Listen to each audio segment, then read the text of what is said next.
Sir, 16ാം നിയമസഭയിൽ അംഗമാവാൻ സാധിച്ചതിലുള്ള സന്തോഷം ഞാൻ അറിയിക്കുകയാണ് സർ. കേരളത്തിൻ്റെ സാംസ്കാരിക തലസ്ഥാനമായ തൃശ്ശൂരിൽ നിന്നും എന്നെ തിരഞ്ഞെടുത്ത ജനങ്ങളോടുള്ള ഹൃദയം നിറഞ്ഞ നന്ദി അറിയിക്കുവാൻ കൂടി ഈ അവസരം ഉപയോഗിക്കുകയാണ് സർ. എനിക്ക് തൊട്ട് മുമ്പ് സംസാരിച്ച ഒരു BJP അംഗം ഇവിടെ സൂചിപ്പിക്കുകയുണ്ടായി, കോൺഗ്രസിലെ മുഖ്യമന്ത്രി ആവാനുള്ള പിടിവലിയെക്കുറിച്ച് സൂചിപ്പിക്കുകയുണ്ടായി. സാർ, ഒരു കാര്യം ആ അംഗത്തിൻ്റെ സഭയോട് സൂചിപ്പിക്കുകയാണ് സാർ. ഇവിടെ പ്രതിപക്ഷത്തിരിക്കുന്ന മുന്നിലെ കസേരയിൽ ആദ്യം ഇരുന്നത് ഇവിടെ അംഗമായിരുന്ന BJPയുടെ സംസ്ഥാന പ്രസിഡന്റായിരുന്നു ആദ്യ യോഗങ്ങളിലൊക്കെ. ഇപ്പം അദ്ദേഹം പുറകിലേക്ക് പോയി, ഈ സംസാരിച്ച അംഗം മുന്നിലേക്ക് വന്നു. അപ്പോൾ 3 അംഗമുള്ള BJPയിലെ അവസ്ഥ മൂടി വെച്ചിട്ടാണ് കോൺഗ്രസിന്റെ 63 അംഗങ്ങളുള്ള കോൺഗ്രസിന്റെ കാര്യം ചർച്ച ചെയ്യാൻ ഈ സഭയിൽ അദ്ദേഹം സമയം കണ്ടത്.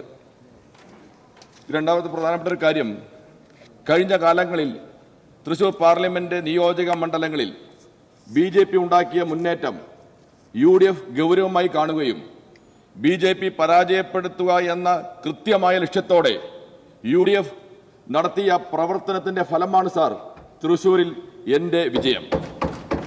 BJPക്ക് ഉണ്ടായ ക്ഷീണവും കോൺഗ്രസിനും UDFിനുണ്ടായ നേട്ടവും കഴിഞ്ഞ വലിയ മുന്നേറ്റവും അഭിനന്ദിക്കുവാൻ ഉള്ള മനസ്സ് കാണിച്ചില്ലെങ്കിലും അതിനെ ഇകഴ്ത്തി കാണിക്കാൻ ഇവിടെ ചില പ്രതിപക്ഷാംഗങ്ങൾ സഭയിൽ നടത്തിയ ശ്രമം എന്തിനു വേണ്ടിയാണെന്ന് എനിക്ക് മനസ്സിലാവുന്നില്ല സാർ.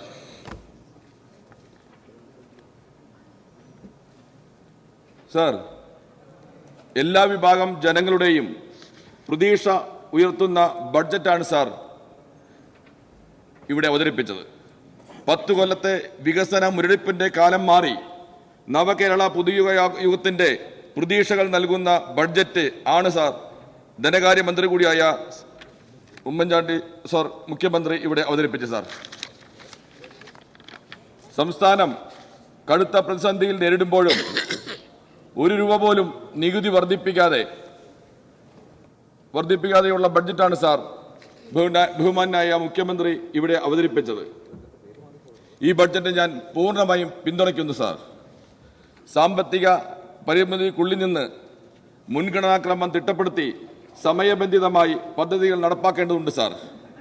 ബഡ്ജറ്റിൽ പ്രഖ്യാപിച്ചിട്ടുള്ള പദ്ധതികൾ സമയബന്ധിതമായി പൂർത്തീകരിക്കാനുള്ള ശ്രമങ്ങൾ അതിവേഗം തുടങ്ങേണ്ടതുണ്ട് സാർ. സാർ, ഈ ബഡ്ജറ്റിൽ പ്രഖ്യാപിച്ച എല്ലാ കുടുംബങ്ങൾക്കും സൗജന്യ ഉമ്മൻചാണ്ടി ആരോഗ്യ ഇൻഷുറൻസ് പദ്ധതി, നമുക്കറിയാം, പൊതുപ്രവർത്തകരാകുമ്പോൾ നേരത്തെ മുഖ്യമന്ത്രിയും മറ്റംഗങ്ങളും സൂചിപ്പിച്ചതുപോലെ തന്നെ ഏറ്റവും കൂടുതൽ ആളുകൾ പൊതുപ്രവർത്തകരെ കാണാൻ വരുന്നത് ആരോഗ്യപരമായ കാര്യങ്ങളിൽ ആശുപത്രി ചികിത്സയുമായി ബന്ധപ്പെട്ടുള്ള സാമ്പത്തിക ബുദ്ധിമുട്ടിലാണ് സാർ. ഈ സാഹചര്യത്തിൽ ഈ പദ്ധതി 25 ലക്ഷം രൂപ ഒരു കുടുംബത്തിന് എന്നുള്ളത് ഏറ്റവും പ്രധാനമറിയിക്കുന്ന ഈ ബഡ്ജറ്റിലെ ഏറ്റവും പ്രധാനപ്പെട്ട അറിയിക്കുന്ന കാര്യമാണ് സാർ. കേരളത്തിലെ തുറമുഖ നഗരമാക്കാൻ 400 കോടി രൂപയുടെ മിഷൻ സമുദ്ര കേരളത്തിന്റെ ഏറ്റവും വലിയ അഭിമാനകരമായ ഒരു പദ്ധതിയായിട്ട് കൂടിയാണ് സാർ ഞാൻ കാണുന്നത്. നമുക്കറിയാം, ഗ്രാമസഭകളാണ് ഒരു നാടിന്റെ നട്ടല്. എല്ലാ വിഭാഗം ജനങ്ങളെയും ഗ്രാമസഭകളിലേക്ക് വന്ന് ഗ്രാമസഭകളിൽ പങ്കെടുപ്പിക്കുക എന്നുള്ളത് ഈ കാലഘട്ടത്തിൽ കുറച്ച് ബുദ്ധിമുട്ടുള്ള കാര്യമാണ്. ഈ അവസരത്തിലാണ് സാർ ഓൺലൈനിലൂടെ ഗ്രാമസഭകൾ തുടങ്ങാനുള്ള അവസരം ലഭിക്കുന്നത്. അത് കൂടുതൽ ശക്തി നൽകുമെന്നാണ്, ജനാധിപത്യത്തിൽ കൂടുതൽ ശക്തി നൽകും, പങ്കാളിത്തം കൂടുതലാവും എന്നാണ് എനിക്ക് മനസ്സിലാക്കാൻ കഴിഞ്ഞത് സാർ.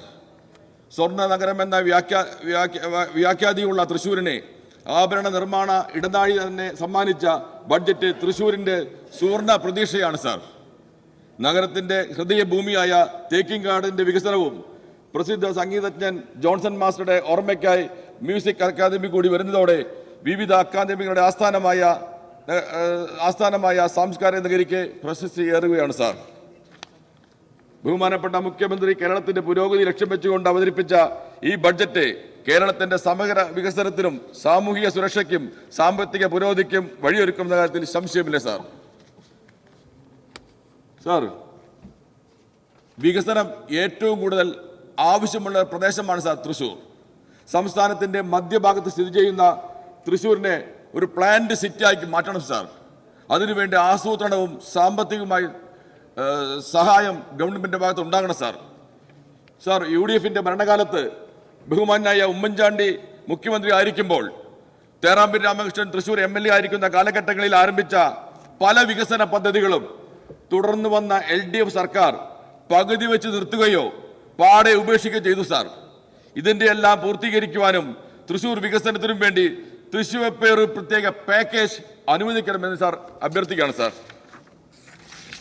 സാർ, തിരുവനന്തപുരത്തിനും മലബാറിനും മധ്യത്തിലാണ് തൃശൂർ സ്ഥിതി ചെയ്യുന്നത് നമുക്കറിയാം. അതുകൊണ്ട് തന്നെ ഗതാഗത കുരുക്കിന് വീർപ്പ് മുട്ടുകയാണ് സാർ. ബൈപ്പാസ് ഇല്ലാത്ത ഏക കോർപ്പറേഷൻ തൃശ്ശൂരാണ് സാർ. ഒരു ബൈപ്പാസ് ഇല്ലാത്ത ഏക കോർപ്പറേഷൻ തൃശ്ശൂരാണ് സാർ. NH 544 NH 66 തമ്മിൽ ബന്ധിപ്പിക്കുന്ന ഒരു ലിങ്ക് ബൈപ്പാസ് എന്ന നിലയ്ക്ക് മണ്ണുത്തി അമലാനഗർ ബൈപ്പാസ് അടിയന്തരമായി നടപ്പാക്കാൻ വേണ്ട നടപടികൾ സ്വീകരിക്കണം സാർ. ഈ ബൈപ്പാസിന് വേണ്ടി UDF ഭരണകാലത്ത് ബഡ്ജറ്റിൽ വകകൊള്ളിക്കുകയും ആരംഭ നടപടികൾ സ്വീകരിക്കുകയും ചെയ്തിട്ടുണ്ട് സാർ. പിന്നീട് LDF സർക്കാർ അധികാരത്തിൽ വന്നതിന് ശേഷം ഈ പദ്ധതി പരിഗണിച്ചില്ലെന്ന് മാത്രമല്ല അവഗണിക്കുക കൂടി ചെയ്തു സാർ. അതുകൊണ്ട് ലിങ്ക് ബൈപ്പാസ് റോഡ് അടിയന്തരമായി ഈ ബഡ്ജറ്റ് ഉൾപ്പെടുത്തണമെന്ന് നിർദ്ദേശിക്കുകയാണ് സാർ. സാർ, എറണാകുളം തൃശൂർ ബോംബെ പൂനെ പോലെ ട്വിൻ സിറ്റിയായി വികസിപ്പിക്കണം സാർ. അതിന്റെ ഭാഗമായി മെട്രോ തൃശൂർ വരെ നീട്ടാനുള്ള ഒരു പദ്ധതി ബഡ്ജറ്റ് ഉൾപ്പെടുത്തണം സാർ. എന്തെങ്കിലും സാഹചര്യത്തിൽ സാമ്പത്തിക ബുദ്ധിമുട്ട് വന്ന് തൽക്കാലം മാറ്റിവെക്കുകയാണെങ്കിൽ തൃശ്ശൂരിൽ ലൈറ്റ് മെട്രോ നടപ്പാക്കാനുള്ള സാധ്യത പഠനം നടത്തണം സാർ. സാർ, തൃശ്ശൂരിലെ ഏറ്റവും വലിയ അല്ലെങ്കിൽ കേരളത്തിലെ ഏറ്റവും വലിയ ഉത്സവമാണ് സാർ തൃശ്ശൂർ പൂരം. ജനലക്ഷങ്ങളാണ് സാർ ഈ പങ്കെടുക്കുന്ന തൃശ്ശൂർ പൂരത്തിന് ഒരു പ്രത്യേക സാമ്പത്തിക പാക്കേജ് അനുവദിക്കണം സാർ. ഘടകപൂരങ്ങൾക്ക് കൊച്ചിൻ ദേവസ്വം ബോർഡ് മുഖേന ചെറിയ സഹായം ലഭിക്കുന്നുണ്ട് സാർ. എന്നാൽ തൃശ്ശൂർ പൂരത്തിന് ഒരു സാമ്പത്തിക പാക്കേജ് ഇല്ല സാർ. സംസ്ഥാന ഗവൺമെന്റിന്റെ ഭാഗത്തു നിന്നും ഒരു സാമ്പത്തിക പാക്കേജ് അനുവദിക്കണം സാർ. സാർ, വടക്കുനാഥ ക്ഷേത്രം, പാറമേക്കാവ് ക്ഷേത്രം, തിരുവമ്പാടി ക്ഷേത്രം, തൃപ്രയാർ ക്ഷേത്രം, കൊടുങ്ങല്ലൂർ ക്ഷേത്രം, ഗുരുവായൂർ ക്ഷേത്രം, കൂടൽമാണിക്യ ക്ഷേത്രം എന്നീ തീർത്ഥാടന കേന്ദ്രങ്ങൾ കൂട്ടിയിണക്കിക്കൊണ്ട് ഒരു സംയോജിത ടൂറിസം സർക്യൂട്ട് അനുവദിക്കണം സാർ. സാർ, തൃശ്ശൂരിന്റെ മാത്രം പ്രത്യേകത ഓണത്തിന്റെ 4 ഓണ നാളിൽ പുലിക്കളി ഇറങ്ങുകയാണ് സാർ. സാർ കേട്ടിട്ടുണ്ട പുലിക്കളി തൃശ്ശൂരിന്റെ ഏറ്റവും വലിയ ഒരു ആഘോഷമാണ് സാർ. 10,000-കണക്കിന് ജനങ്ങളാണ് സാർ പുലിക്കളി കാണാൻ വരുന്നത്. പക്ഷെ പുലിക്കളിയുടെ പ്രശ്നം എന്ന് വെച്ചാൽ പുലിക്കളി നടത്താൻ വേണ്ടി ഇപ്പൊ ചെലവ് കൂടുതലാണ് സാർ. ഒരു ടീം ഇറക്കണമെങ്കിൽ 20 ലക്ഷം 25 ലക്ഷം രൂപ ചെലവ് വരുന്നു സാർ. കോർപ്പറേഷന്റെ ധനസഹായമുണ്ട്, ടൂറിസത്തിന്റെ ഭാഗത്ത് നിന്ന് ചെറിയ സഹായമുണ്ട് സാർ.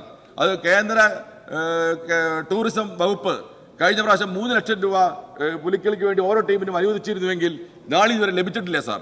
അതുകൊണ്ട് തൃശ്ശൂരിലെ പുലിക്കളിക്ക് വേണ്ടി സാർ ഒരു പ്രത്യേകമായ ധനസഹായ പദ്ധതി ആരംഭിക്കണം സാർ. ഒരു ടീമിന് 2 ലക്ഷം രൂപയിലും അനുവദിക്കണം സാർ. സാർ,